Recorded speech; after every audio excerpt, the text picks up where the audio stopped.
So this is the encoder. It's kind of like a scrub wheel, so I can seek through the music. And then this is the sensitivity. So if I set it to low sensitivity, I've got a song I've been working on here.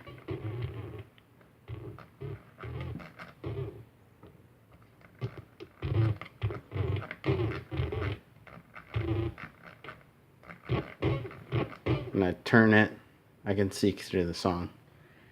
So it's on low sensitivity.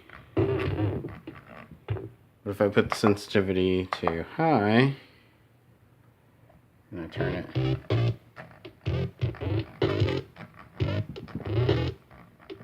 yeah, that's what that does. This knob right here is assigned to the, not knob, this fader right here is assigned to the master volume in my software. So if I just